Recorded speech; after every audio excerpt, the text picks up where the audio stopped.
All right. Welcome back to another episode of the Real Estate Investing Club. Today we have Henry Washington with us. Henry has 65 units and he built that within 3.5 years, which I love to see a quick turnaround. So this is for all you investors out there who think that your goal is so far away. Henry's proven that that's not the case. So Henry, thank you very much for hopping on the show. Hey, thanks for having me. I guess the things change fast, so we're at about 80 doors now, There you go. and we've Between got the time that you another filled this out and you got on the show. got another 40 under contract right now. Damn, man, I love it. I love it. All right. Well, hey, I before we hopped on the show, I told you we like to start with stories here at the Real Estate Investing Club. So why don't you take us back to the beginning, 3.5 years ago? How'd you get started in real estate? Yeah. Oh man. So the superhero origin story. Let's see. My story's I don't know, man. It's kind of one that's fairly normal from the perspective of like I was a corporate guy. Mm, So I live out in Northwest Arkansas. And Walmart is headquartered here, Bentonville. and yep. And so I worked for Walmart. I did software Oh, nice. development and data analytics for multiple departments within Walmart for about 10 years.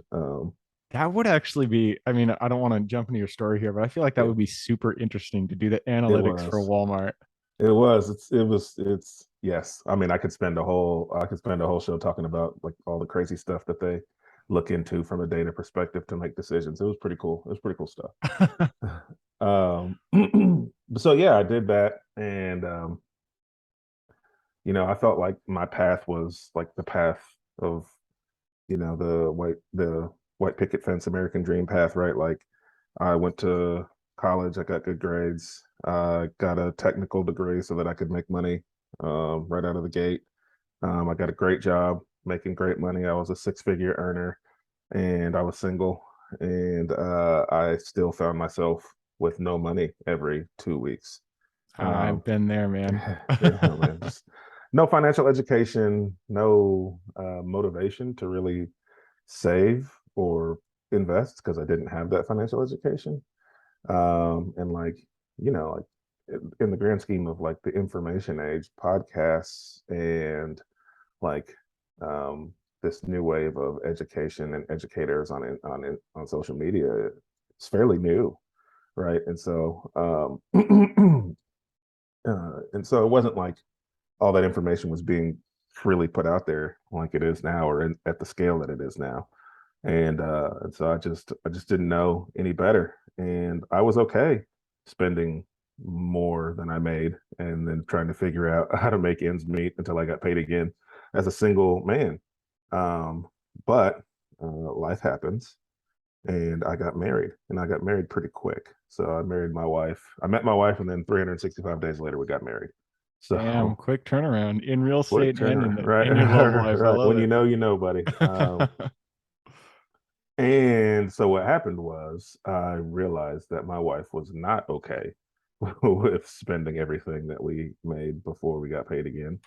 And then just as I continued down the path of the American dream, right? We decided to try to buy a home together.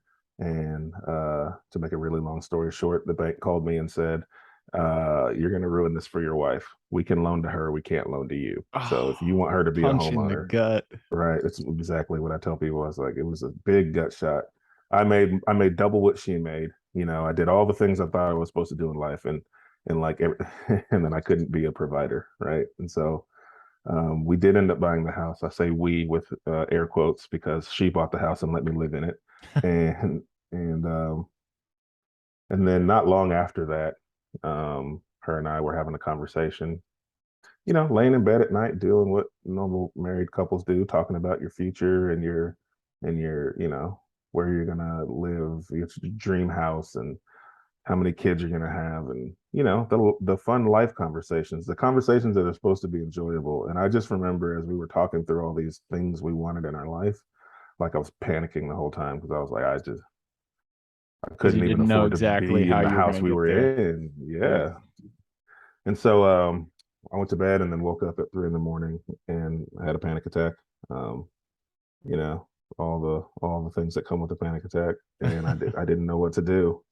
And so I just started Googling how can I make some extra money, because I just thought if I can make some more money, then I could figure out a way to provide her with the life that she deserves, because she's going to quickly realize that I can't get her there, and then she'll leave me, and right, all the panicky thoughts, right? Yep. Um, and looking back now, I realize that that wasn't going to be the case. But panic Yeah, attacks but are when panic you're in this attacks, right? situation, your brain, it's Right, just it can't really right. cope. It's like, no, Yeah. this is what's gonna happen, and I We can't tell stop it. our 3-year-old all the time, like, "Hey, your brain's playing tricks on you." That's what that was what was happening to me. And Yeah. so, what I found is I started Googling how to make extra money, and then I started learning all these phrases like cash flow and passive income and appreciation, and I had never paid attention to these words before. They weren't important to me. But what I saw was the common denominator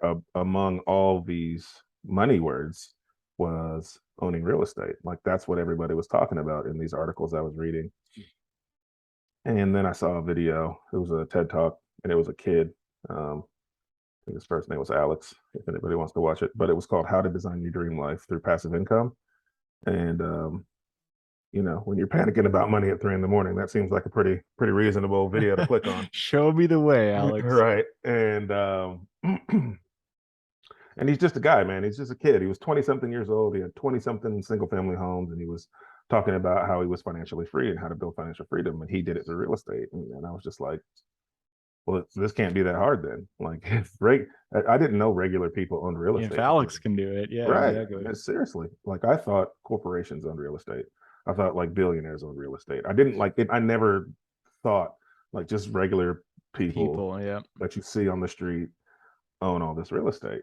And so I was like, well, if these guys can figure it out, I'm a pretty smart guy. Like I'm no genius, but average intelligence, I can figure this out, right? So I just made a decision at 3 in the morning that I was going to learn how to be a successful real estate investor, and I was going to dig myself out of this hole. And which all sounds awesome to say, but like the reality was, I had still had a subpar credit score, and I only had $1,000 in my savings account. I still didn't have any money, right? Um, but I But really, didn't. it's the decision. Once you make that Yes, decision, things really do start to line up. But you have to make it at your very core. You have to believe that yeah, you're going to get out of here, and this is the way you're going to do that, it. that is And you got it. For 100%. me, I don't know about you, but I kind of went the same route. But it was seeing people like Alex, seeing people that were just like me, Yeah, escaping the race, that really gave me motivation. That yeah, I can do this. If they can do this, I can do this. right, exactly, 100%. That's essentially what I tell people is like that decision is what got me to where I am today. And yes, there was a lot of like practical application that happened between that decision and where I am now. But without that decision, I don't have the wherewithal to take any of those steps, because no one gets to know 100% what the path is. Like, we don't get to know these are all the exact steps that I need to make. And if I do these all just like this, all these things will happen, and then I will be financially free. Like, you can have a plan or a guide, but you don't get to know everything. You have to step out on faith. You have to Yeah, believe. You have to you tell get your brain you're going to be successful, and your brain will help you figure out the how. yeah, you get to know the next step. That's all you get to Right. know. That's And after sometimes. that, Sometimes. Sometimes. Yeah. Exactly. And so, yeah, that decision, right, it was what got me there. So 90 days after that, I bought my first house, and so it wasn't too long of a nice man. turnaround. Um, And did you buy that? I mean, you didn't have any cash, so was this seller finance? Did you get a bank loan? How'd you close on that one? yeah, that's a phenomenal question. So, part two of the origin story goes like this. I decided the next step was, I don't know how to do any of this, but somebody does. And so I literally Googled like real estate investors in Northwest Arkansas. And I found what was called a RIA. I didn't know what RIAs Oh yeah. were. Like, I knew nothing. And so I just was like, all right, there's people around here doing it. If I surround myself with those people, I'll learn something, and then maybe I can figure this stuff out. And so I was intentional about going to every single meeting. I don't care if it was a 30-minute meeting, 2-hour meeting. If I went to a meeting 2 days before, I was going again. Like if there were investors in a room, I wanted to be in that room so that I could learn, and so that like people would associate me with an investor, because that brings opportunity. But so I surrounded myself, and then I started telling everybody I was an investor. Even though I had never bought a property, I didn't even know how to buy a property, but I was just telling people that that's what I was. Like that's how I introduced myself when I met new people. Hi, I'm Henry. I'm a real estate investor, and I do data analytics for Walmart. Right? Like, and that just comes from me. Like, I just am a believer in life. We get what we give, right? Yeah, What you you got to put have out, the identity before you get can actually back, see the results. right? And so I just wanted to put out there that that's what I was, so that I could get back what that type of person would get. Um, Again, like I didn't understand how powerful any of this stuff was when I was doing it. This was my way of like rationalizing how to become a real estate investor. Um, so that's how I got my first deal. A buddy of mine heard that I had started buying houses, even though I hadn't bought one, and was in a really, really tough spot with a house he owned, and called me and said, "Hey, I got to sell this house. I got to sell it in 30 days, and I need to get XYZ amount of money out of it. So that means I got to sell it for this price," which was like 115. It was worth like 150, 160, something like that. And I was like, well, yeah, I'll buy it. And I didn't know how. But I told him I would, right? Again, that's that decision. Like that's where that comes into play. I think a lot of people just say they'll try something out, and then when an opportunity knocks, they can't figure out how, and they didn't tell their brain to help them figure out how. So they just go, well, I don't have the money. I'd like to buy it, but I don't know. I don't have what it takes to buy it. I just said, I'll figure it out, right? Yep. Like, yes, I'm going to buy it. This is the opportunity I've been looking for.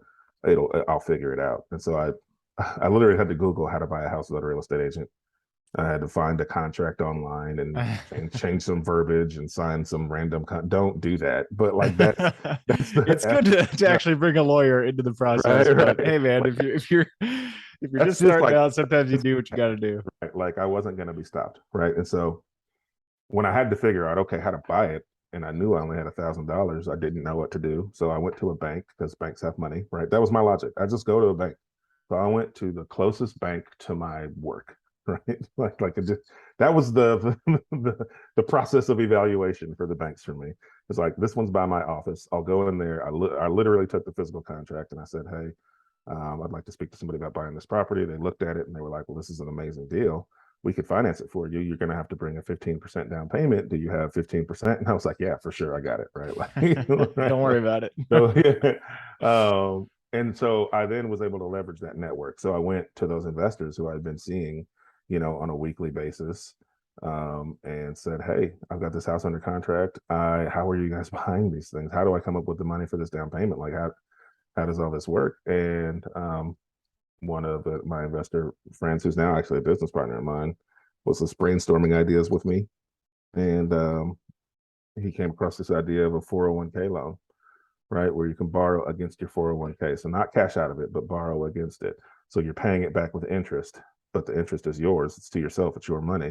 And then your employer takes your payments out pre-tax. So it actually reduces your taxable income. So it has all these benefits. So essentially, he was like, you can borrow against your 401k, use that money to close on the house, raise the rents to market rents, and then the cash flow pays back your loan to yourself with interest. And I was like, well, that sounds like a phenomenal idea.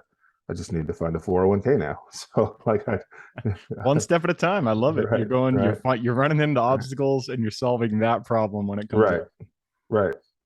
And so I was like, let's do that. So I didn't have one because again, I wasn't saving anything. But my wife, who is much smarter than me, did have a 401k. And so I went to her and said, hey, remember that time I said we were going to be real estate investors? Well, we need to borrow $20,000 from your 401k for us to buy a house, right? Like, and she said, all right, let's do it. No hesitation. And I mean, between when she reached out to her employer and when we had the money was like, I don't know, a week or two. Like it was that quick. And I was like, all right. So then we bought the house, we raised the rents, and the cash flow paid back the loan plus a little extra for money in our pockets. And then I remember the bank called me and they said, "Hey, that was a really good deal, and there's equity in it. And so, we'd like to see if you want to take a loan on a line of credit on that equity so that you can use that to go bring us more deals like that." And I went, okay. Right? You want to give me money? All right. And so, and then I did that process and I had access to like another 20 something thousand dollars to go do another deal. And so, to go from a panic attack and 90 days later having a property that's paying you cash, paying back the loan you used to buy the property, and you have access to 20 grand to go do it again, like that was mind blowing for me. Yep. And I knew that I had found the thing that was going to change my life and my financial landscape forever. Right. So Nice, man. that Dude, was how I got into it. I love that story for so many reasons. First of all, it is amazing how much money you can make and still be poor. You started out the story Yes. saying like you were making Yes. six figures, but you just didn't have any money in your bank account. Yeah. And that's how I started. I was in corporate. I worked here in Yeah. Seattle and the big corporates, and I was the same Mm-hmm. situation, making tons of money, but I didn't have anything to show for it. All right. And then after that, I mean, I feel like your story kind of is a good example of what everybody who just starting out needs to do. I mean, you said you had faith, you said yes before you knew the actual steps. Mm-hmm. You just knew this is what you needed to do. And as problems arose, you solved those problems when they arose, not before. You didn't worry about, how you're going to do it. You just said, I'm going to do this. And then you solve the problems when they came up. You utilize your network, you're creative in the closing. You use your 401k or your wife's 401k, which is super creative. It's good to have your network and your wife there. So I just love that story. That is a great introduction story. So you closed on that one property, that first, Mm-hmm. rental in 90 days. And since then, that was what, about 3.5 years ago, or probably more at this point. Yeah, it was about 5 years ago. Yep. About 5 years ago. So since then, you've taken down 90 doors. So what was the catalyst once you had that first property under contract or closed? How did you get from there to scaling to the 90 that you're at today?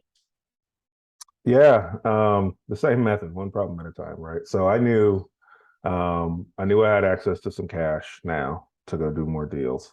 And the problem I now faced was two things. I realized very quickly that my original goals were too small because this was way more powerful than I thought. And I basically took monopoly money and turned it into real money. And so I was like, all right, well, my original goals, I still have them. I still have them. They were buy one house a year for the next 5 years was my original goals. Um, we did 5 deals in the first month, right? Like There you go. and so I reevaluated my goals. And then the problem I then had was like, okay, if I want to do this again, how do I do it again? Because this deal fell in my lap, right? So my buddy heard, right? Like I'm not going to find enough. Hey, I heard you were buying houses deals in order to get to 90 doors, right? And so I started researching like who are the people in this industry that have great deal flow. Like let's find who those people are, and let's model what they do. And so everything was pointing me to wholesalers, right? Like wholesalers are the deal finders, and then they sell those deals. And I was like, well, okay, I should create a business like a wholesaler, except I'll just keep everything, right? And so that's what I did. I learned the methods of wholesaling, but not to wholesale, just to generate the deal flow, because I learned the two things that were going to stop me from scaling were deal flow and money flow. And I had figured out the money flow problem because that small bank reached out to me. And what I learned was that I was using commercial loans at local banks to buy these properties. That was the product that I used. And they were allowing me to use a line of credit as my down payment so I could keep rinsing and recycling that line of credit for my down payments. And then as I talked to more banks, built more of a portfolio, um, I was able to find a bank who basically lets me borrow at 75% of the value of the home. So as long as what I need to purchase and renovate the property falls under 75% of the value, and I don't have to bring anything, right? Interesting. And so that helped me solve the money problem. So if you can solve your deal flow and your money flow, you can scale as fast as you want to. There's nothing else really stopping you other than your ability to maintain that portfolio. Um, and so that's what we did. I operated like a wholesaler. I started doing direct to seller marketing.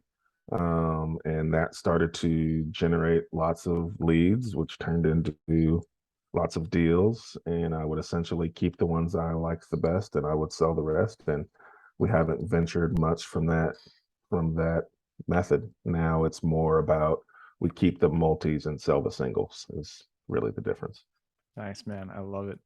And I like that you guys kind of, modeled yourself off of wholesalers, even though you do want to keep the properties, because Mhm. really wholesaling it's the front end of a real estate business. It's just Right.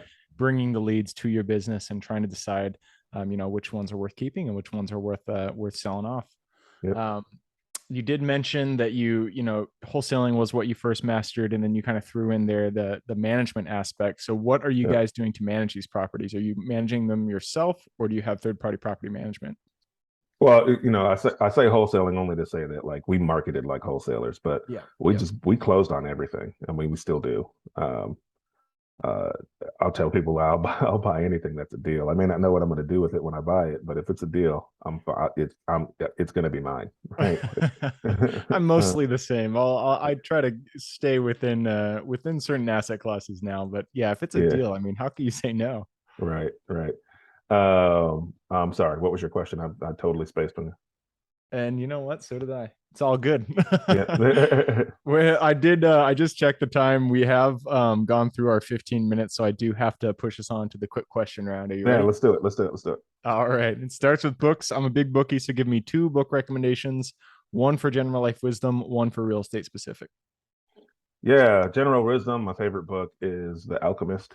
Oh Um, man, love it. I'm a emotional guy. Like, I'm always in my feels. And so a book like that about, the general gist is if you're living in your purpose and then the universe will conspire to help you. Yep. And boy did it ever for me, right? Like, and so I just like that reminder, especially when things are getting difficult, and as an entrepreneur and investor, but a lot of people starting out, they don't understand that there's no real secret sauce. Like, you know, uh, the key is find good deals, buy good deals, monetize good deals, right? Like, it doesn't matter what asset class, it doesn't matter. Like, those are the steps, right? Like, there's no, some people will say, well, this marketing method is dead, try this one, and that marketing method is dead. They all work. Like, Yeah. every marketing method works. Some just cost more than others and take more time. The thing that sets people apart is relentless consistency, no matter what the results are, right? Like, and when it's boring and you just spent 10 grand on a marketing campaign and got no deals, being able to turn around and do it the next month, right? Like, and I say that that's at scale, but you can, if you Hopefully you get at least one deal from 10 grand in but marketing. That's but if you're hard starting to. out, right? Say you spend 2 grand, right? Like, and you don't get a deal, and you don't have a ton of money, like it's hard Yeah. for that person to rationalize doing that again the Yeah. next month and again That's the month after that, that's something right? I definitely struggled with when I started was just the cost of marketing. I was like, I Yeah, knew I could make the money, but damn, it's so yeah, expensive to put those mailers it's out there. expensive. It's expensive. But the consistency gets you there. These things work, right? It's just a matter of time. Now, obviously, you need to fund them appropriately. So, research enough about your strategy to know that you're funding it appropriately. If you're not funding it with enough money, you're throwing money down the drain. But if you're doing enough and it doesn't produce a result that month, you have to keep doing it again. And that gets hard. That gets hard for investors. And so, being able to like get that reminder that you're doing the things you're supposed to be doing, and the universe will conspire to help you. So that's a fun book for me. Um, practical application, man. I get. There's a ton of books that I like. Like if you're gonna flip houses, I like Jay Scott's book, Mm, um, um, the where he literally. millionaire, or no, that's a different guy. Never mind. No, he did a book. It might just be called Flip. I can't quite remember, but he literally breaks down like all the costs for all the different types of work that he was doing. Like he goes through actual flips and like breaks down all the numbers. And it's a lot of it's an inside look at all of the expenses that come with actually doing a flip, Mm. right? At the nitty-gritty level. So like that was super helpful to see before having done one. So if you want to flip houses, that's a good one to check out. Um, if um, if you just want a general understanding of like real estate investment at its core, like how to do that, I liked Gary Keller's book, The Millionaire Real Estate Investor. It was a That's the one good I was thinking of. Yeah. overview of like this is how to be a real estate investor. These are the people you will need on your team. These are how to find these people. Like just helps you kind of piece together those steps at a high level to give you more comfort in taking the next step. Perfect. Great recommendations. Alchemist is actually one of my favorite books of all time. That is, I love that it's a story. I love the message. Yeah. Couldn't agree with you there more. Moving on, next question. This is for your younger self. So let's go back to the Henry who just got his job at Walmart. He was just starting as an analytics guy over there. Go back to him, look him in the eye, give him one piece of advice moving forward. I don't like talking about this. The one piece of advice I would give Henry starting out. So when I started at Walmart, part of my compensation package was that they would buy $4,000 or $5,000 worth of Walmart stock in my name every year. Oh, nice. But I couldn't touch it for 3 years, and so it would accumulate for 3 years. And then after your third year with the company, you're allowed to start cashing out half of your stocks if you want for extra money. Again, no financial education. I cashed out of that stock every single chance I had. When I got to Walmart, the stock was like 30 some odd bucks a share, right? And if you do the math at how much stock I would have now at what that stock price is. Oh man, I just checked. Even today, when the market's down, it's at 134. Oof. Yeah, man, 134, and they were just, I mean, $4,000 worth of stock at 30 some odd dollars a share, compounded over time. Man, that was a lot of money. A lot of what do they call it? Uh, when you, I can't remember. It's like opportunity cost, right? Of money that I would have had if I would have kept that, right? We live and we learn, right?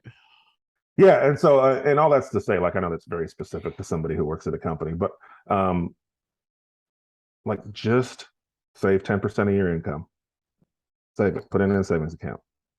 It's better there than being spent because at some point you'll wake up and realize I need to invest to get to where I need to go, and having that there when I wanted to get started and was smart enough about it would have gotten me there, a little quicker, and wouldn't have been so challenging. And then I should have invested in my 401k and matched and got the free money, right? And I know these weren't, now that was like I knew that, I just didn't see the value in it, right? Like so, but I realize now after as an investor now, like all those things were opportunities for me. And I think what I was caught up on was, uh, I could invest this money, but then my lifestyle would be different. But it's really not. We adjust, right? Like just put the money there, and your lifestyle will be the same. We think it's going to be drastically different. It's not. You'll figure out how to do what you want to do. So just put the money away. Don't look at it. Nice. I'm going to summarize that and say invest early in your financial education. Because once you do, you'll realize that 401k can definitely help you in the future. It can help you. And that moves us to the next question. This is for the US. It's a big place. There's a lot of opportunity out there, a lot of square miles to buy. So, what is one metro you're most excited about investing in today? Other than my own? You can call out your own. You can call out your own. Yeah, I mean, I invest where I live because I get both, right? I get equity and appreciation where I'm at. Not everybody gets both where they are. A market that I like that I would look to invest in if my market wasn't so good is probably Cleveland, because the lower median home prices, population growth year over year. The economy is strong because there's jobs in growing industries like the tech space, like healthcare. There's government jobs. There's great government jobs out there. There's the Cleveland clinics out there, so healthcare is always going to be there. Um, and then lots of medical technology jobs. So things that are jobs that are industries of the future, also there. But at the same time, it's lower than the average median home price across the U.S. and rents are fairly high for those prices. So you can cash flow, and you can get some appreciation, um, and you can get your foot in the door fairly inexpensively. Perfect. Cleveland, that is a great metro for cash flow. Absolutely. Moves us to the next question. This is your Superman strength. We are all gifted with strengths that we uniquely give to the world. So, what are you uniquely good at? What is your Superman strength? Yeah, I am. My mom used to tell me I could make friends with a tree. Uh, I love people. I love people. I love talking to people. I love helping people, like genuinely helping people. I think early on in this business, I learned that this is not a real estate business. It's a people business that happens to transact in real estate. And when I stopped looking at deals as like, this is a deal I need to close, and started walking into houses and figuring out like, how can I be of service to the person sitting across from me, whether that means I buy their house or not. We started to do more deals. We just care about people, and I think when you genuinely care about the person across from you, um, then the success follows because none of this is for us. Like this information about real estate is not for us. The wealth isn't for us. We get to reap the benefits of it while it exchanges through our hands. But the wealth and the information is for us to share. And if we're not sharing it, then it can and will be taken from you. So, pay attention to the very, very wealthy people who tell stories about how they lost their wealth, and you'll typically find the common denominator that they got so focused on accumulating and not focused enough on giving. So um, for me, it's my superpower is my ability to connect with people and my willingness to want to help, regardless of if that means I'm going to transact with you or not. All right. I love that. And that moves us to the second to last question. This kind of piggybacks on your answer that people are the core of real estate.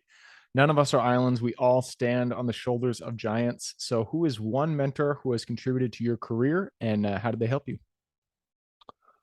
Um, yeah. So I'm gonna go all the way back. Um, for me, it's like I wouldn't be here without my father. Um, he was a high school art teacher for his career, and he always had a side hustle to make extra money because he liked to do nice things and liked to create a good life for my sister and I. And so like when I was a baby, he used to pot plants at Oh, home. Like he's wow. got a green thumb, so he would grow Yeah. plants at home.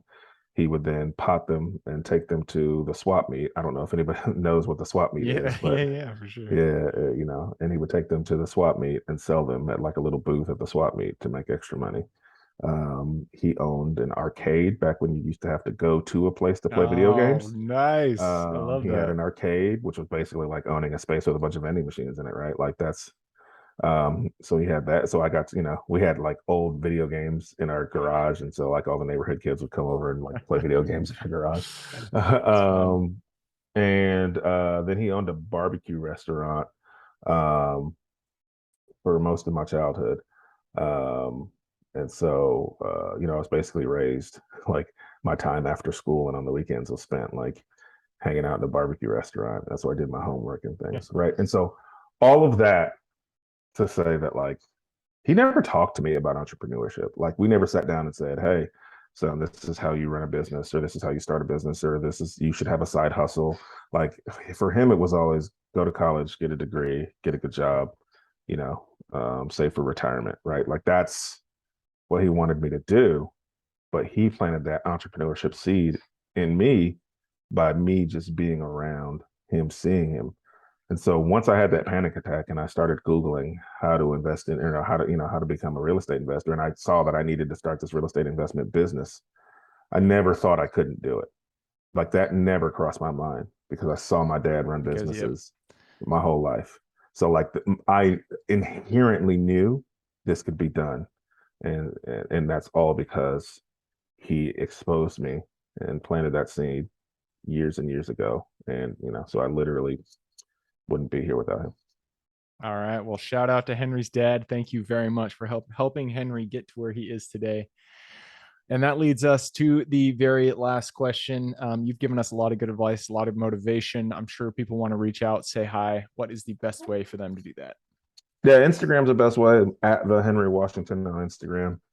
And then there's a link in my bio that has all the places you can go contact me, get stuff and things and free stuff and all that. All right. And I will put that URL in the show notes. So if y'all want to reach out to Henry, just click the little more in the description. It'll pull down the full description. And in there, you can find the Instagram at the Henry Washington. Henry, that wraps it up. Thank you very much for hopping on the show. Hey, thanks for having me, man. This is lots of fun. Absolutely. And for everybody who's here with us today, thank you guys for showing up. You are the reason we do this. So if you guys have any questions whatsoever, reach out to me, Gabe at the Real Estate Investing Club.com. And if you'd like to show a little love, the best thing that you can do to support the show is just leave us a review on Apple. Other than that, I hope you guys have an absolutely fantastic day. Keep rocking real estate, and I look forward to seeing you on the next episode. Thank you for joining us for another episode of the Real Estate Investing Club. I hope you guys enjoyed the episode as much as I enjoyed putting it on, and we're able to pull some actionable advice that you can apply in your own investing today in the field. Before you go, we have a gift for you. If you're a new investor looking to get started or an established investor looking to take your investing to the next level, I've created an ebook just for you, available on our website. This ebook will cover how I was able to create both active and passive income in real estate with very little money to start with. In it, I will address the 3 most often cited obstacles new and veteran investors run into by showing you how to find deals that are actually deals, how to finance a deal with little to no money down, and how to exit those deals for maximum value. And if you get the ebook today, I am throwing in a bundle of bonuses, 7 of them to be exact.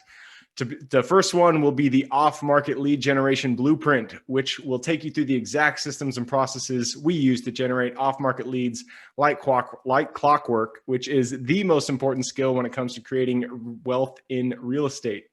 The second bonus is the A to Z REI systems and vendors guide, which will allow you to peek under the hood of our business and see the exact tools, systems, and even the vendors we use to see the success that we do. And the third bonus is the top 100 best performing keywords pack, which will give you the exact keywords we use to target motivated sellers online using PPC ads. The fourth bonus is our contracts bundle for wholesaling and renting real estate, which will give you access to all the contracts we use in the field to execute all different types of transactions. After that is the Investors Quick Analysis Calculator and Offer Tool, which will allow you to quickly calculate whether a deal is an actual deal and will allow you to create an offer automatically from those calculations. This is a lot of bonuses that I said. I'm just going to keep going down the list. Number 6 is the Investors Daily Success Tracker, which is a tracker you can use to ensure you are taking the right actions day in and day out to reach your financial goals in real estate. And the last bonus is the Wholesalers Template for Quick Assignment Cash, which will give you the templates we use to present our wholesale deals professionally and efficiently to our buyers. Whew, that is a bundle. So it's a mouthful. You get all of those bonuses for free when you download the ebook. All we charge is the admin cost to run the show. So if you're interested in the ebook and the bonus bundle, head on over to the website at therealestateinvestingclub.com. Click on Get the Ebook Bundle at the top of the page to take advantage of that deal. And with that said, I hope you have a fantastic day, an even better week. Keep rocking real estate, and I look forward to seeing you on the next episode.